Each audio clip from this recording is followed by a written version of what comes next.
நண்பர்கள் தோழர்கள் அனைவருக்கும் வணக்கம். ஃபியூச்சர் தமிழ் சேனல் நடப்பு அரசியல், சமூக பிரச்சனைகள், பண்பாடு இது குறித்து மற்றவர்கள் கவனிக்க தவறிய விஷயங்களை பேசுவதோடு எதிர்காலத்திலும் நாம் கவனிக்கத்தக்க கவலைப்பட வேண்டிய விஷயங்கள் என்ன இது குறித்தெல்லாம் பேசுவதற்கான ஒரு முயற்சி தான் இந்த சேனல். இந்த சேனலை ஆதரியுங்கள், உங்கள் நண்பர்கள்ட்ட அறிமுகப்படுத்துங்கள். இந்த வீடியோவில் டிஜிட்டல் யுகத்தில் காதல், பிரேக்கப், மன வாழ்க்கை அல்லது விவாகரத்து, இந்த குடும்ப பிரச்சனைகள் எப்படி இருக்குது, இதில் என்ன பாதிப்படைகிறோம், இதுக்கு தீர்வு என்ன, இது என்ன மாதிரியான விளைவுகளை ஏற்படுத்துது, குறிப்பாக இளைஞர்கள் இந்த யுகத்தில் தங்களுடைய மன வாழ்க்கையை, காதல் வாழ்க்கையை எப்படி அமைத்து கொள்கிறார்கள், எப்படி பாதிப்படைகிறார்கள், எப்படி அதிலிருந்து மீண்டு வர முடியும் என்பது குறித்து பார்க்க இருக்கிறோம். சமீப காலமாக பார்த்தீங்க அப்படின்னு சொன்னால் காதல் படங்கள் தமிழ் சினிமாவில் அதிகம் வர்றதில்லை. காதல் பாட்டுகள் அப்பப்போ வெற்றி பெற்றாலும் இந்த மாதிரியான காதல் படங்கள் நிறைய வர்றதில்லை. காதல் கோட்டையில் அஜித் நடிச்சிருக்கிறாரு. அஜித் தேவயானியும் ரெண்டு பேரும் பார்க்காம ஒருத்தர் காதல் பண்ணுவாங்க. அந்த படத்தினுடைய கிளைமேக்ஸ் காட்சியில் மட்டும்தான் அவங்க ரெண்டு பேரும் நம்ம இவங்களை தான் காதலிக்கிறோம் அப்படின்றது தெரியும். காதலுக்கு மரியாதையில் விஜய் ஷாலினியை லவ் பண்ணுவார். காதலர்களுக்கு பெற்றோர்கள்ட்ட கொஞ்சம் சம்மதம் இருக்காது. பெற்றோர்கள் சம்மதம் பெறும் வரை காத்திருக்க வேண்டும், அது வரைக்கும் நம்ம நண்பர்களாக இருப்போம் அப்படின்னு சுமூகமாக பிரச்சனை பண்ணாமல் போவாங்க. அப்புறம் ஒன்று சேருவாங்க. இந்த மாதிரியான படங்கள்லாம் அப்போ பெரு வெற்றி பெற்றது. இப்போ வரக்கூடிய படங்களில் பார்த்திங்கன்னா அப்படிப்பட்ட காதல் படங்கள் பெரிய ஒரு வெற்றி அடைவதை நம்ம பார்க்க முடியாது. மேலும் 90கள் 2000 ஆண்டுகளில் படங்களில் பார்த்திங்கன்னா ஹீரோ ஹீரோயினை துரத்தி காதலிப்பார். எப்படியும் வம்படியாக நீ என்னை காதலிச்சே தான் ஆகணும் அப்படின்ற முறையில் அந்த துரத்தல்கள் இருக்கும். சமூகத்திலையும் பார்த்திங்கன்னா காதலிக்க மறுத்த பெண்கள் கொலை செய்யப்படுறது, ஆசிட் வீசுறது, இந்த மாதிரியான சம்பவங்கள்லாம் அப்போது நடந்தது. இப்போ 1-2 நடக்குது. வட இந்தியாவில் அதிகம். பங்களாதேஷ் போன்ற நாடுகளில் இந்த ஆசிட் வீச்சுகள் பெண்கள் மீது அதிகம். இதையெல்லாம் கடந்து தான் இன்றைய இணைய உலகத்தில், டிஜிட்டல் உலகத்துக்கு நாம் வந்திருக்கிறோம். இணையம் வருவதற்கு முன்னாடி நம்முடைய சமூகம் ஒரு பார்ப்பனிய சாதி அமைப்பு இதனால் ஆன சமூகம் என்பதனால ஆணும் பெண்ணும் ஒருத்தருக்கு ஒருத்தர் பழகிறதுக்கான வாய்ப்பு மிகவும் குறைவு. இன்றைக்கு பெண்கள் அதிகம் வேலைக்கு போகிறாங்க, படிப்பதற்கு போகிறாங்க. ஆணும் பெண்ணும் பழகுவதற்கான வாய்ப்பு அதிகரித்திருக்கிறது. இதன் மூலம் காதல் வயப்படுவதற்கோ தனது துணையை தெரிவு செய்வதற்கோ வாய்ப்பு அதிகரிச்சிருக்குது. அதே போல் இணையம் வந்த பிறகு ஒரு ஆணோ பெண்ணோ நேரில் பரிச்சயம் இல்லை, சந்திக்க முடியலைன்னாலும் இணையத்தின் வழியாக, சமூக வலைத்தளங்கள் வழியாக அவர்கள் சந்தித்து கொள்ள முடியும். அப்படி சந்தித்து தங்களது உறவுகளை அவங்க உருவாக்க முடியும், துணையை தெரிவு செய்ய முடியும்.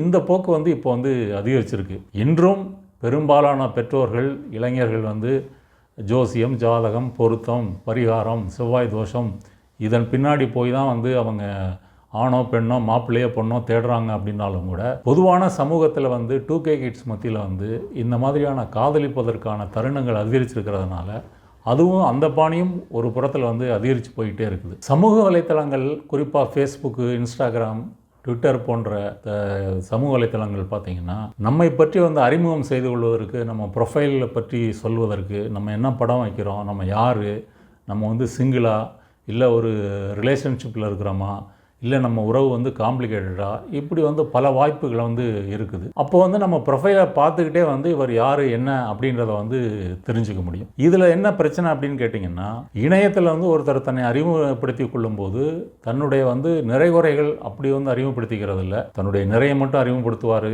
தன்னிடம் உள்ள நல்ல பண்புகளை மட்டும் அறிமுகப்படுத்துவார். இது பொதுவான இயல்பான விஷயம். அதே போல் ஆணும் பெண்களும் அப்படி தான் அறிமுகப்படுத்திக்கிறாங்க. அடுத்தது ஃபோட்டோ பார்த்திங்கன்னா அது நேச்சுரலாக இல்லாமல் பல ஆப்புகளில் போய் அழகுபடுத்தி போடப்பட்ட ஃபோட்டோக்களாக இருக்கும். நம்மளுடைய உண்மையான அழகுன்றது காலையில் எந்திரிச்சு நம்ம கண்ணாடி முன் பார்க்கும் பொழுது தான் அதுதான் உண்மையான அழகு. அதுக்கு பிறகு நம்ம மேக்கப் போட்டுக்கிறோம், உடைகள்லாம் போட்டுக்கிறோம், இப்படி செய்கிறோம். இப்போது இணையம், டிஜிட்டல் உலகம் வந்த பிறகு நம்மை மேலும் அழகுபடுத்தி காட்டுவதற்கான வாய்ப்புகள் வந்திருக்கு. இதெல்லாம் சின்ன சின்ன பிரச்சனைகள். அடுத்தது நம்மளுடைய நட்பு வட்டம் யார், நம்ம நண்பர்கள் யாராக இருக்கிறாங்க, அதை பார்க்குறாங்க. பார்த்துட்டு இப்படி பல பரிசோதனைகளுக்கு பிறகு அல்லது பரிசோதனைகளே இல்லாமல் டைரெக்டாக கூட இந்த நட்பு என்பது மலருகிறது. கேர்ள் ஃப்ரெண்டு பாய் ஃப்ரெண்டு இப்படி வந்து உருவாவதற்கான வாய்ப்பு வந்து வருகிறது. ஒரு கட்டத்தில் எப்படியோ வந்து அவங்க வந்து காதல் வயப்படுறாங்க. இந்த காதல் வயப்படும் போது இதில் வந்து சில முறைகேடுகள் மோசடிகளும் வந்து நடக்குது. அது வந்து குற்றத்தன்மை உடையது. இப்போ எடுத்துக்காட்டுக்கு சொல்கிறதா இருந்தால், கனடாவில் வாழ்ந்துக்கிட்டு இருந்த ஒரு ஈழத்தமிழர் இங்கே வந்து தமிழ்நாட்டில் ஒரு நகரத்தில் ஒரு பெண்ணை வந்து ஃபேஸ்புக் வழியாக வந்து தொடர்பு கொள்கிறாரு. அந்த பெண் வந்து ஃபோனில் வந்து முதல்ல வந்து சேட் பண்ணுறாங்க, அப்புறம் ஃபோனில் பேசுகிறாங்க. ஒரு தேனினும் இனிய குரலில் வந்து அந்த பெண் வந்து பேசுகிறாங்க. அவர் வந்து அப்புறம் அந்த பொண்ணு வந்து உதவி, இந்த மாதிரி வீட்டில் பிரச்சனை, நாங்கள் பெரிய தொழிலதிபர் குடும்பம், இப்போ கொஞ்சம் பண கஷ்டத்தில் இருக்கோம், இப்படிலாம் பல காரணங்களை சொல்லி அவர்கிட்ட வந்து பணம் வாங்குது, உதவிகளை பெற்றுக்குது, பரிசு பொருள்லாம் வாங்கிக்குது. அவர் வந்து இந்த நட்பு காதலாக மலர்ந்த பிறகு இது குறித்த வந்து ஒரு நோட்டிஃபிகேஷன் சவுண்டு வந்தோடனே அவருக்கு வந்து ஒரு குறுகுறுப்பு வந்துடும். எப்படியாவது அந்த பெண்ணை பார்க்க வேண்டும் அப்படின்னு சொல்லி அவர் ஃபோன் பண்ணி பேசுகிறாரு. இல்லை அவங்க அந்த மாதிரி பிரச்சனை பார்க்க முடியாது, வீட்டில் விட மாட்டாங்க, இப்படிலாம் வந்து சொல்கிறாங்க. ஆனால் அவர் பொறுக்க முடியாமல் ஃப்ளைட் ஏறி பிடிச்சி வந்து இங்கே வந்து இறங்கிடுறாரு. இறங்கிட்டு அந்த பொண்ணை பார்க்குறதுக்காக நான் இங்கே வந்துட்டேன், நகரத்துக்கு வந்துட்டேன், உன்னை பார்க்கணும் அப்படின்னு வந்து சொல்கிறாரு. அந்த பொண்ணு வந்து எப்படியோ அதை வந்து தள்ளி போடுவதற்கு வந்து முயற்சி செய்து இன்னும் வந்து அவரிடம் வந்து பணம் வாங்குது. இறுதியில் தான் அவர் வந்து தான் ஏமாற்றப்பட்டு விட்டோம் அப்படின்னு தெரிஞ்சு போலீஸில் போய் புகார் கொடுக்குறாரு. அந்த பெண்மணி வந்து ஒரு 35 வயது உடைய பெண்மணி, ஒரு மாற்றுத்திறனாளி. அவங்களால வந்து நடக்க முடியாது, அவங்க குரல் வந்து நல்லாயிருக்கும். ஆனால் அவங்க இந்த மாதிரியான ஒரு குரலை வைத்துக்கொண்டே பலரை இப்படி வந்து ஏமாற்றிருக்கிறாங்க. அவங்க ப்ரொஃபைல் பிக்சரில் வச்சுருக்கிற படம் தான் முக்கியமானது. அந்த படம் நயன்தாராவினுடைய படம். கனடாவில் வாழ்ந்த அந்த ஈழத்தமிழருக்கு நயன்தாரான்னு ஒரு நடிகை இருக்கிறாங்க அப்படின்ற விஷயமே அவருக்கு வந்து தெரியல. அதுதான் நான் தான் காதலிக்கக்கூடிய உண்மையான பெண்ணின் படம் அதுதான் அப்படின்ற மாதிரி அவர் நினச்சிக்கிட்டார். இப்படி வந்து சீட்டிங் பண்ணுறது அப்படின்றதும் ஒரு புறத்தில் நடந்தாலும், இயற்கையாகவே ஒரு நல்ல முறையில் துணைகளை தெரிவு செய்யக்கூடிய இந்த பழக்கம் வந்து டிஜிட்டல் யுகத்தில் வந்து வருது. இது வந்த பிறகு என்ன நடக்குது? டிஜிட்டல் யுகத்தில் காதல் வந்த பிறகு அல்லது திருமணம் செய்த பிறகு நம்மளுடைய தடயங்களை வந்து இந்த டிஜிட்டல் உலகத்தில் தான் நம்ம பதிவு செஞ்சுக்கிட்டே வந்து போகிறோம். அது வந்து பிறந்த நாளாக இருக்கலாம், அல்லது வந்து காதலர் தினமாக இருக்கலாம், இல்லை வந்து அன்னையர் தினம், அப்பா தினம், ஏதோ ஒரு தினமாக வந்து இருக்கலாம். இந்த மாதிரி தினங்கள் வரும்போது வந்து அது தொடர்பாக வந்து செய்திகள் போடுறது, ஸ்டேட்டஸ் போடுறது, இது வந்து அதிகரிக்குது. காதலர் தினம் வந்துட்டால் ஒருத்தருக்கு ஒருத்தர் என்ன பரிசு பொருள் கொடுக்க போகிறாங்க. அப்போ இதெல்லாம் வந்து நீங்கள் வந்து டிஜிட்டல் உலகமே இதை வந்து ப்ரமோட் பண்ணுது. இதெல்லாம் வந்து நம்மளுடைய ஜோடிகளோடு நம்ம வந்து புகைப்படம் எடுத்து வந்து போடுறோம். நம்முடைய வாட்ஸ்அப் ஸ்டேட்டஸில் வந்து அது இருக்கும். ஃபேஸ்புக், இன்ஸ்டாகிராமினுடைய ப்ரொஃபைலில் வந்து அது வந்து இருக்கும்.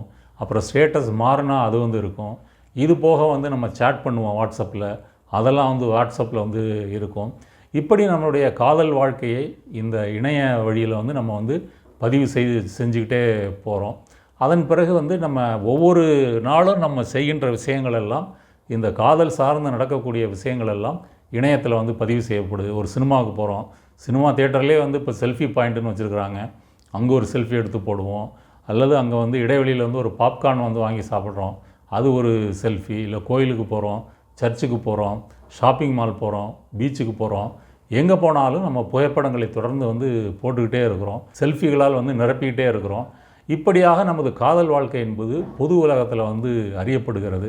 நம்முடைய சுற்றி இருக்கக்கூடிய நண்பர்களோ உறவினர்களோ ஒத்த வயதினரோ இதை வந்து வாழ்த்து தெரிவிக்கிறாங்க.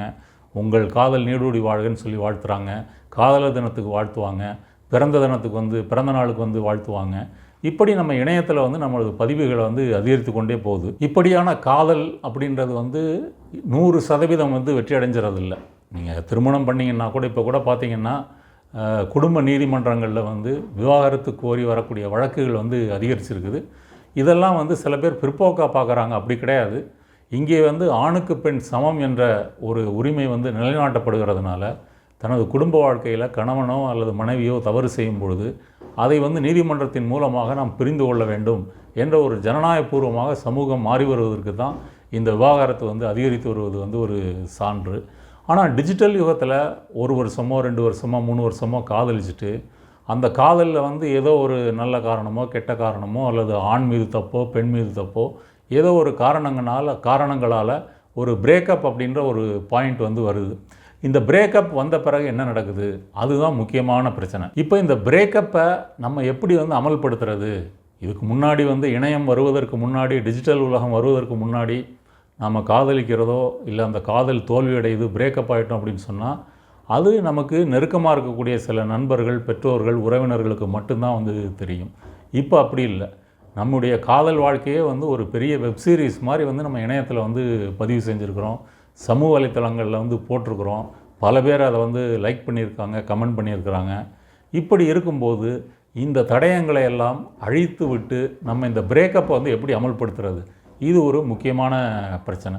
பலரும் வந்து என்ன செய்கிறாங்க, இதுக்கு ரெண்டாவது இந்த டிஜிட்டல் உலகத்தில் இந்த தடயங்களை அழிப்பது என்பது நிறைய மிகப்பெரிய நேரத்தையும் மிகப்பெரிய தொழில்நுட்ப அறிவையும் வந்து கோரக்கூடிய ஒரு செயல்.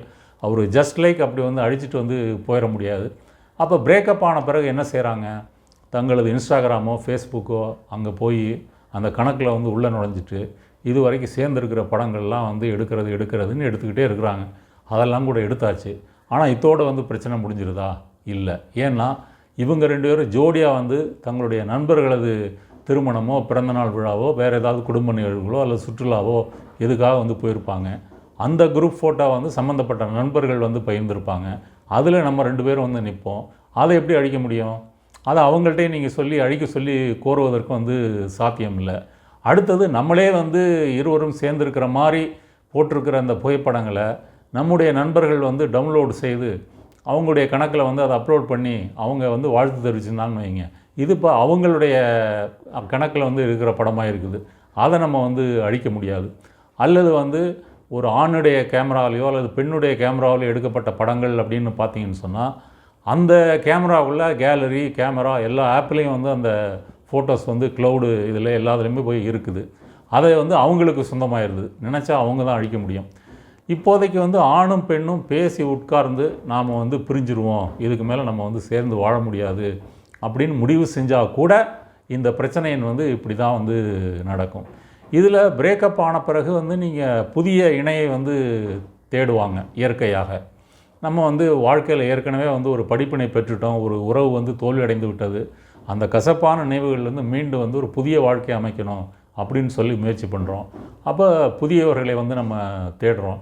வெளிநாடுகளை பொறுத்த வரைக்கும் வந்து டேட்டிங் சைட்டு, டேட்டிங் ஆப்பெல்லாம் வந்து ஏராளமாக இருக்குது. இப்போ டேட்டிங் பற்றி வந்து ரியாலிட்டி ஷோ கூட வந்துருச்சு. ஒரு ரியாலிட்டி ஷோ பார்த்திங்கன்னா வந்து ஆணும் பெண்ணும் வந்து பார்க்கவே மாட்டாங்க. ரூமுக்கு அந்த புறம் வந்து ஆண் இருப்பார், இந்த புறம் பெண் இருப்பாங்க. அவங்க வந்து ஒலிபெருக்கியில் வந்து மைக்கில் வந்து பேசிக்குவாங்க. பேசிக்கிட்டு அவங்களுக்குள்ள ஓகே அப்படின்னு சொன்னால் அப்புறமா வந்து இறுதி நாளில் வந்து நேரில் சந்திப்பாங்க. சந்திக்கும் போது வேணாம் இவர் அழகாக இல்லைன்னு நிராகரிக்கிறதுனா நிராகரிக்கலாம், இல்லை சேர்ந்து வாழ்கிறதுனா வாழலாம், அதன் பிறகு கல்யாணம், இப்படி வந்து அதை முழுக்க வந்து ஒரு ரியாலிட்டி ஷோவாக பண்ணக்கூடிய நிகழ்ச்சிகள்லாம் வந்திருக்குது.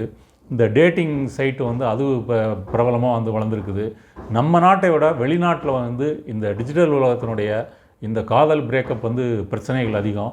நம்ம ஊர்லேயும் இப்போ வந்து சமீப காலமாக இது வந்து அதிகரிச்சிருக்கு. அப்போ இந்த தடயங்களை வந்து ஒரு கட்டத்துக்கு மேலே அழிக்க முடியாமல் வந்து போகுது. ஏன்னா நமக்குள்ளே பல விஷயங்களை வந்து பரிமாறியிருப்போம். உதாரணத்துக்கு அமேசான் ப்ரைமோ, நெட்ஃப்ளிக்ஸோ அந்த பாஸ்வேர்டை வந்து ஷேர் பண்ணியிருப்போம். கூகுள் லொக்கேஷனை வந்து நம்ம லைவாக எங்கே இருக்கிறோன்றதை அதை வந்து நம்முடைய துணைக்கு வந்து ஷேர் பண்ணியிருப்போம். இதெல்லாம் நம்ம மறந்துருக்கலாம்.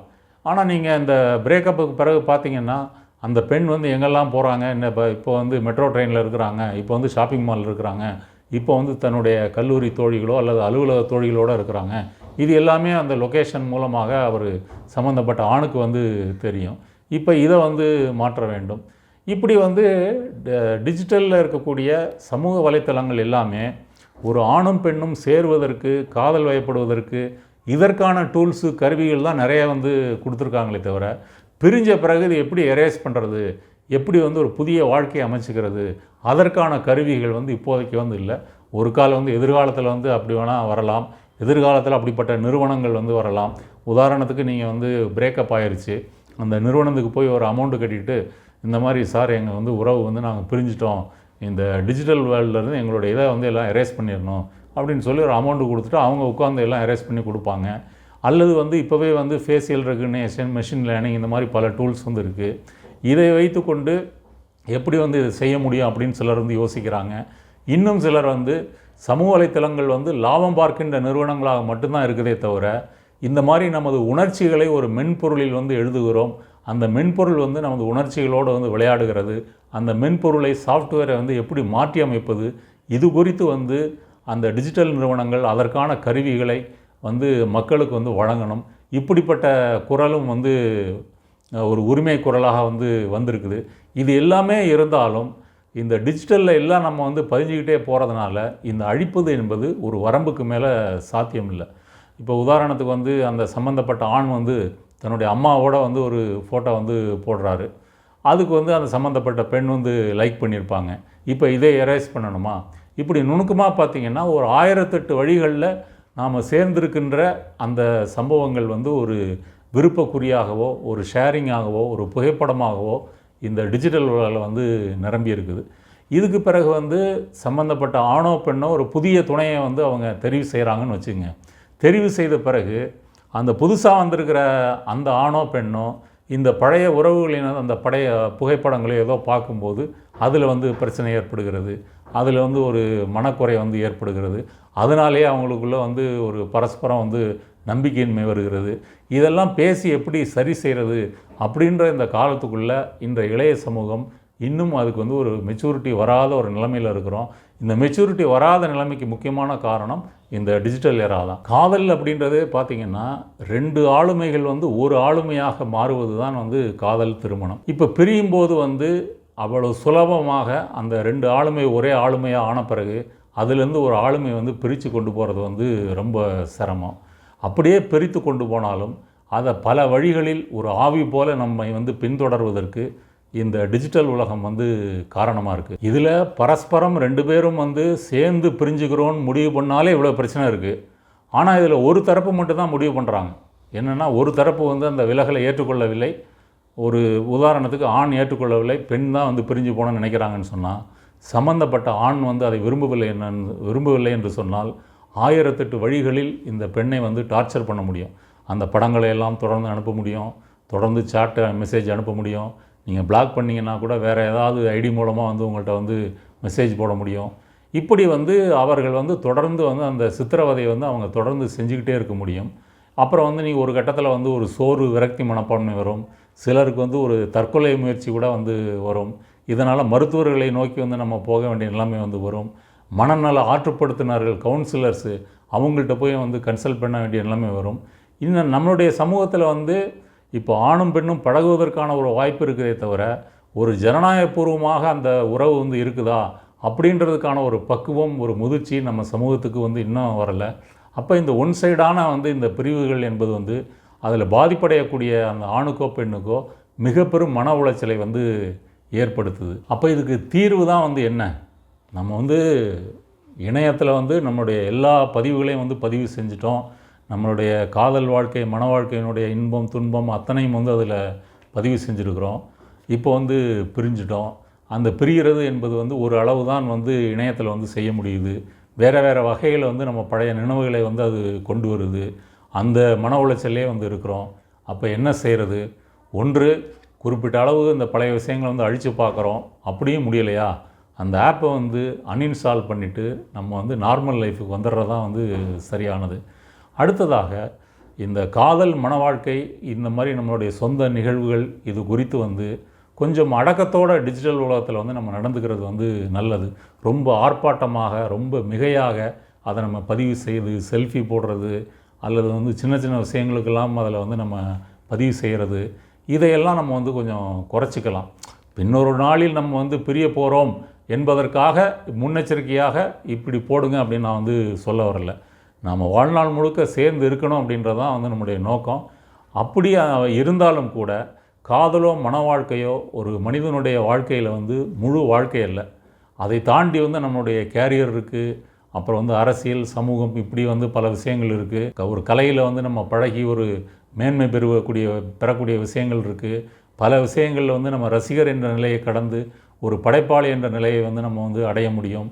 இப்படி நம்முடைய ஆளுமையை வளர்த்து கொள்வதற்கான 1000 விஷயங்கள் வெளியே இருக்கும் பொழுது இந்த காதல் மன வாழ்க்கையை பற்றி அது மட்டுமே உலகம் என்று குறிப்பிட்ட காலத்தில் வாழ்வதும் அதை டிஜிட்டல் உலகத்தில் தொடர்ந்து பதிவு செய்வதும் அது பின்னாடியே போவதும் மணிக்கணக்காக சேட் பண்ணுறது, அந்த சேட்டெல்லாம் சேமித்து வைக்கிறது, சமயத்தில் நம்ம பிரியும் போது ஒன் சைடாக பிரியும் போது சம்மந்தப்பட்ட ஆணோ பெண்ணோ பஞ்சாயத்து பண்ணுறதுக்காக நண்பர்கள்கிட்ட போவாங்க.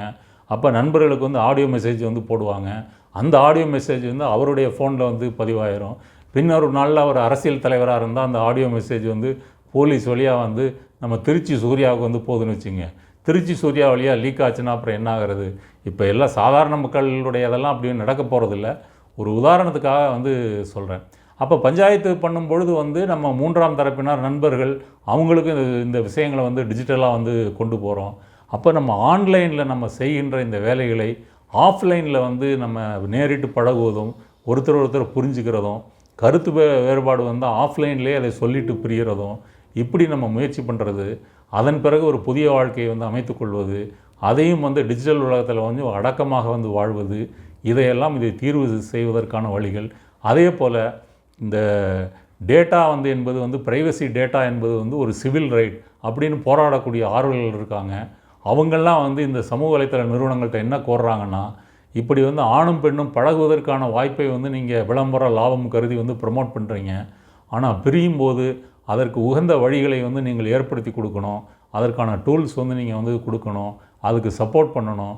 இன்றைக்கு வந்து ஒரு தனி மனிதனால் ஒரு ஃபோனில் இருந்து தன்னுடைய பழைய வாழ்க்கையை வந்து அழிப்பது என்பது சாத்தியம் இல்லை. ஏன்னா நம்ம முழு வாழ்க்கையுமே இணையத்தில் வந்து அப்லோட் பண்ணியிருக்கிறோம். அப்படி இருக்கும் பொழுது அதில் குறிப்பிட்ட அத்தியாயத்தை மட்டும் பிரித்து அதை வந்து எரேஸ் பண்ணுறது என்பது வந்து சாத்தியமல்ல. எனவே சம்பந்தப்பட்ட சமூக வலைத்தள நிறுவனங்கள் அது குறித்து வந்து நடவடிக்கை எடுக்க வேண்டும் என்ற குரல் மேற்குலகில் வந்து எழுந்திருக்குது. நம்ம நாட்டை பொறுத்த வரைக்கும் இந்த அவேர்னஸ் வந்து இன்னும் வரல. ஆனால் இதற்கு வந்து நம்ம தயாராக இருக்கணும். இருந்தால் மட்டும்தான் நம்முடைய சொந்த வாழ்க்கை என்பது பிரச்சனைகளே இருந்தால் கூட அந்த பிரச்சனைகளை சமாளித்து விட்டு கடந்து போவதற்குரிய ஒரு வழிகாட்டுதலை, ஒரு ஆறுதலை, ஒரு நம்பிக்கையை வந்து அது தர முடியும். அதற்கு மாறாக டிஜிட்டல் உலகத்திலேயே நம்ம வந்து அதை வந்து தீர்த்துவிட முடியும் என்று நினைத்து கொண்டிருந்தால் அது மிகுந்த சிரமம். இந்த வீடியோ பிடித்திருந்தால் நண்பர்களிடத்தும் அறிமுகம் செய்யுங்கள். மற்றொரு வீடியோவில் சந்திப்போம். நன்றி, வணக்கம்.